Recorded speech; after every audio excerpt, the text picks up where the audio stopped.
बिस्मिल्लाहिर्रहमानिर्रहीम। अस्सलाम वालेकुम। मैं हूं लियाकत राज पर। आप देख रहे हैं लियाकत राज पर ऑफिशियल यूट्यूब चैनल। नाज़रीन, आज बात होगी पाकिस्तान के अंदर जो माफियाज हैं, सरगर्म हैं, वो तालीम के उस लिबादे में छुपे हों या जो डॉक्टर्स के लिबादे में छुपे हों या कोई और माफियाज हों, वो यहाँ पाकिस्तान को खोखला करने पे तुले हुए हैं। बात शुरू करूँगा यहाँ पर तालीमी इदारों में जो माफियाज बैठी हैं। एक तो सरकारी स्कूल में टीचर्स जाते नहीं हैं, जहाँ जाते हैं तो वहाँ तालीम का ये बुरा हाल है कि वहाँ पर बच्चों को प्रॉपर तरीके से सब्जेक्ट ही नहीं पढ़ाए जाते हैं। तो मजबूरन वालिदैन जो घर में जमा पूंजी है वो फ़रोख्त करके जो प्राइवेट स्कूल्स हैं वहाँ पर बच्चों को दाखिल करवाते हैं, और वहाँ पर माफियाज हैं। यूनिफॉर्म से लेकर बुक्स तक, बुक्स से लेकर किताबों तक, किताबों से लेकर जो है वो कॉपीज़ तक, कॉपीज़ से लेकर पेंसिल तक, पेंसिल से लेकर कवर तक, सारी माफियाज बैठी हुई है। आप अगर फ़ीस का वोचर भी लेंगे तो उस पर भी आपसे 200 से 300 रुपये फ़ी वोचर से ज़्यादा वसूल किए जाते हैं। जैसे आप अगर हेल्थ के शोबे को उठाकर देख लें तो वहाँ पर इतनी भयानक सूरत हाल अख्तियार कर चुकी है कि सरकारी अस्पतालों के मौजूद डॉक्टर वो कहते हैं कि आप आएँ मेरे प्राइवेट सेंटर पर, आपका प्रॉपर तरीके से इलाज करूँगा और वहाँ पर ही बेहतर अंदाज में आपका इलाज हो सकेगा। अब बंदा जिसके पास कुछ भी नहीं है देने के लिए, वो जान भी बचानी है और ज़िंदगी भी बचानी है, वही इलाज वही डॉक्टर अपने सरकारी अस्पताल में कर सकता है। लेकिन सितम ज़रीफ़ी ये है कि वहाँ नहीं इलाज करेगा और कहेगा कि आपको आना होगा प्राइवेट सेंटर में, और वो 4 से 5 प्राइवेट सेंटर उनके यहाँ होते हैं जिनमें वो ड्यूटी सर अंजाम देते हैं। जॉब आपको पता है, वीज़ा पर डॉक्टर हैं, सरकारी टीचर्स, बायोमेट्रिक का सिस्टम मुकम्मल तौर पर तबाह हो चुका है, वहाँ पर कोई देखने वाला पुरसाने हाल नहीं है। तो मजबूरन जो बंदा प्राइवेट स्कूल में अपने बच्चे को दाखिल करवाएगा तो वहाँ पर भी बड़े बड़े मगरमच्छ बैठे हैं। एडमिशन तो अव्वल होती नहीं है, अगर हो भी गई तो हर चीज़ में आपको जो है वो लेने पड़ेंगे बाहर से। अगर बाहर से नहीं भी लिए गए तो इनके मुआहदे होते हैं मखसूस बुक स्टोर के साथ, इनके मुआहदे होते हैं मखसूस कॉपीज़ वालों के साथ, इनके मुआहदे होते हैं मखसूस जो इनके ड्रेसेस स्कूल की होती हैं उनके साथ। किसी और स्कूल के जो ड्रेसेस हैं वो आपको किसी दूसरे दुकान से नहीं मिलेंगे। वो जो कापीज़ हैं वो आपको किसी भले क्वालिटी थर्ड क्लास हो, लेकिन आपको लेनी है तो उसी पर जिनको रिकमेंडेशन स्कूल करेगा या स्कूल के साथ उनके मुआहदे होंगे। ये तो मैं अपनी ऑब्जर्वेशन में आपको बता रहा हूँ कि किस तरह लूटा जा रहा है इस मुल्क को। हर तरह हर जगह पर आपको माफिया मिलेगी। पानी माफिया आपको अलग मिलेगी, जो टैंकर सुप्रीम कोर्ट की जानिब से पाबंदी लगाई गई है कि टैंकर्स माफिया को ख़त्म किया जाए, हेडेंट बंद किए जाएं, लेकिन चलते हैं।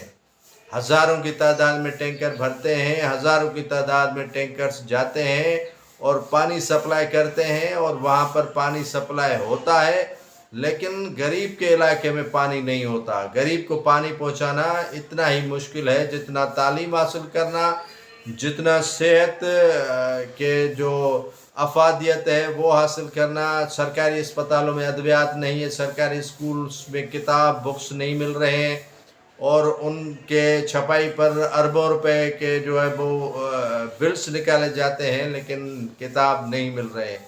अगर मिलते भी हैं, फर्नीचर से लेकर किताबों तक वो जो अफसरान टीओ डीओ और दीगर जो डायरेक्टर तक जो है वो माफियाज उनको फ़रोख्त करते हैं। और नॉट फॉर सेल भी अगर सरकारी अद्वियात पर लिखा हुआ होता है, नॉट फॉर सेल बुक्स पर लिखा हुआ होता है, उसके बावजूद भी उन्हें स्टिकर्स लगाकर जो है वो बुक्स स्टोर के फ़रोख्त किया जाने लगा है। ये हाल है हमारे यहाँ। गुटखा माफिया, मंशात माफिया, केबल माफिया, पानी माफिया, कोल्ड ड्रिंक्स माफिया, हर चीज़ पर यहाँ पर माफियाज बैठे हैं, हर होटल पे माफियाज बैठा है, हर दुकान पे माफियाज बैठे हैं। तो बंदा दूध है, दूध में मिलावट जो है वो 110% की जाती है।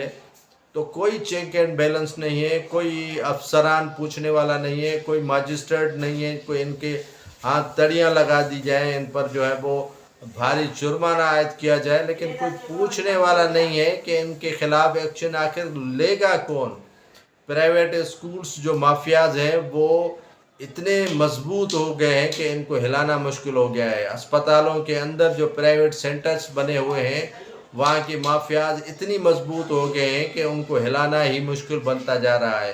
पाकिस्तान के अंदर जहाँ गरीब को दवाई नहीं मिल रही है, गरीब को एजुकेशन नहीं मिल रही है, गरीब को पानी नहीं मिल रहा, वहाँ पर माफियाज एक से एक बढ़कर जो है वो काम किया जा रहा है। मंशियात वहाँ पर पहुँचाई जा रही है। स्कूल्स के जो है वो गेट पर मंशियात, गुटखा, पान, पराग और चर्च, भंग, अफीम, हर चीज़ अवेलेबल होती है। हीरोइन तक जो है वो नौजवान नस्ल तबाह होना शुरू हो गया है। कोई पूछने वाला नहीं है, इदारे जो हैं वो उनके खिलाफ एक्शन उठाने वाले नहीं हैं, क्योंकि उनकी सरपरस्ती वो इदारे कर रहे हैं। उनकी जो देखभाल है वो है उनके जो कोक से जने हुए बच्चे हैं, ये मंशियात माफिया हो, टैंकर माफिया हो, स्कूल्स माफिया हो, डॉक्टर्स की माफिया हो, अस्पतालों की माफिया हो, या जो केबल माफिया हो, यहाँ पर जो दूध में केमिकल्स मिलाने वाली माफिया हो, इनकी सरपरस्ती जो है वो इदारे कर रहे हैं, जिनके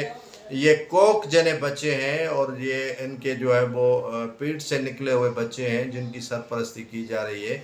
तो पाकिस्तान में अभी तक जो है वो कानून की कोई अहमियत नहीं है, कानून के रखवाले गायब है, कानून का कोई पुरसान हाल नहीं होता है, कोई इम्प्लीमेंट नहीं होता है कि आखिर कौन आकर करवाएगा इम्प्लीमेंट। ये चीख चीख के चिल्लाते चिल्लाते हम सुनते आ रहे हैं कि पाकिस्तान आइसोलेट है, पाकिस्तान बड़े जो है वो अहम मराइल से गुज़र रहा है, पाकिस्तान तकालीफ से गुज़र रहा है। लेकिन पाकिस्तान की तकालीफ अपनी जगह पर, लेकिन पाकिस्तान के अवाम की तकालीफ जो है वो भारी हैं। पाकिस्तान के अवाम के साथ जो जुल्म और सितम और बर्बरियत हो रही है, उन पर कोई पुरसान हाल नहीं है, उनसे कोई पूछने वाला नहीं है कि आखिर ये हाल क्यों हो रहा है, आखिर ये हाल पर पहुंचाने वाले कौन हैं, क्योंकि उनके पीछे बड़े बड़े माफियाज हैं। अगर आप एक चीज़ को हाथ लगा के देख लें तो आपके यहाँ बड़ी बड़ी लंबी लंबी कतारें लग जाएंगी कि उनके पीछे किन के जो हाथ हैं, छुपे हुए हाथ हैं, उनके साथ मिले हुए हैं। माफियाज बड़े काम कर रही हैं और उनमें इदारों के सपोर्टर्स मौजूद हैं, इदारों के एहलकार मौजूद हैं। यहाँ पर काफ़ी तादाद में जो पान पराग है या दीगर जो मंशियात के सामान के फ़रोख्त में पुलिस के एहलकार, उनके सरपरस्त अगर आप गिनेंगे तो ट्रेन के डब्बे बन जाएंगे, वो उनकी सरपरस्ती कर रहे हैं। लेकिन कोई इंतज़ामिया उनसे पूछने वाले नहीं है, क्योंकि उनको माहाना करोड़ों रुपए मिल रहे हैं। आप पूछते हैं कि आखिर हुकूमत की रिट कायम क्यों नहीं होती है, क्योंकि वहाँ पर माफियाज को करोड़ों रुपए मिल रहे हैं, अरबों रुपए की इन्वेस्ट जो है वो बगैर इन्वेस्टमेंट करने के उनको मिल रहा है। ज़मीनों पर कब्ज़े हो रहे हैं और मुख्तलिफ जो मराइल में जो है वो तरीक़ेकार अपनाया हुआ है, डाकुओं को खुली छूट दी हुई है और दन दनाते जो है वो क्रिमिनल घूम रहे हैं। क्रिमिनल्स अपनी जो है वो बदमाशियाँ कर रहे हैं, लेकिन उनसे कोई दो हाथ करने वाला नहीं है। तो नाज़रीन, आज जिन तकालीफ से आम आदमी गुज़र रहा है वो माफियाज को उसका अंदाज़ा नहीं है, उनको हुक्मरानों को उसका अंदाज़ा नहीं है कि किस सूरत हाल से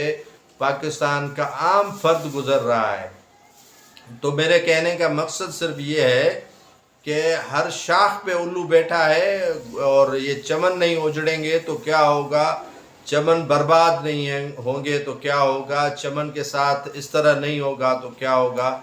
और फिर पीटते हैं कि पाकिस्तान के साथ बड़ा बुरा हो रहा है, पाकिस्तान के साथ जो है वो बड़ी नाइंसाफ़ी हो रही है। لیکن ہم اپنے ہی دشمن ہیں، اپنے ہی ملک کے دشمن ہیں، ہم اپنے ہی اداروں کے دشمن ہیں، ہم اپنے ہی جو ہے وہ منصب کے ساتھ سنسیئر نہیں ہیں، ہم اپنے ہی عہدوں کے ساتھ جو ہے وہ سچے اور سیدھے نہیں ہیں، تو یقیناً پاکستان مشکلات میں ہوگا۔ پاکستان کا جو مڈل کلاس ہے وہ تباہ و برباد ہو چکا ہے، پاکستان کا جو عام فرد ہے، عام آدمی ہے، وہ تباہ و برباد ہو چکا ہے۔ بچے جو ہے لاکھوں کی تعداد میں تعلیمی اداروں سے محروم ہیں، نہیں پڑھ پا رہے، کتابس نہیں مل رہے ہیں، ان کو جو ہے وہ ڈریسز نہیں مل رہے ہیں۔ عام آدمی لاکھوں کی تعداد میں مختلف بیماری میں مبتلا ہو چکا ہے، نوجوان منشیات کے عادی ہو چکے ہیں۔ وہاں پر کراچی کے اندر آپ کہہ لیں کہ لاکھوں کی تعداد میں ایسے افراد ہیں جن کو پانی میسر نہیں ہے، ان کو صحت کی سہولیات میسر نہیں ہے۔ انٹیریئر سندھ کا آپ حال دیکھ لیں کہ وہاں پر کس صورتحال سے افراد بیچارے جو ہے وہ گزر رہے ہیں، لیکن کوئی پرسان حال نہیں ہے۔ ضرورت اس امر کی ہے کہ آپ جو ہے وہ ان اداروں کو ٹھیک کریں، ان مافیاز کو ٹھیک کریں، تبھی آپ کا ملک اسٹیبل ہوگا، تبھی آپ کا ملک جو ہے وہ اپنے پاؤں پہ کھڑا ہوگا، تبھی آپ کا ملک جو ہے وہ ایک اکنامی ان کی جو ہے وہ گروتھ کرے گی، تبھی آپ کا جو ملک ہے وہ اسٹیبل ہوگا۔ جب مزدور اسٹیبل ہوگا، جب مزدور کا بچہ پڑھے گا، جب مزدور کو حقوق ملیں گے، جب عام آدمی کو حقوق ملیں گے، جب مافیات سے چھٹکارا ہوگا، تبھی آج جا کر جو ہے وہ پاکستان کی بہتری ہوگی، پاکستان کے عوام کی بہتری ہوگی، اور پاکستان کے ساتھ ساتھ جو ہے وہ عام آدمی کا جو مستقبل ہے وہ روشن ہوگا، برائٹ ہوگا۔ تو اس پر توجہ دینے کی ضرورت ہے، اور ان مافیاز کو آخر یہ چیلنج ہے ریاست کی رٹ کو، چیلنج کیا ہوا ہے ریاست کو کہ ریاست کے اندر ایک اور ریاست بنی ہوئی ہے ان مافیاز کی جو دن دناتے پھر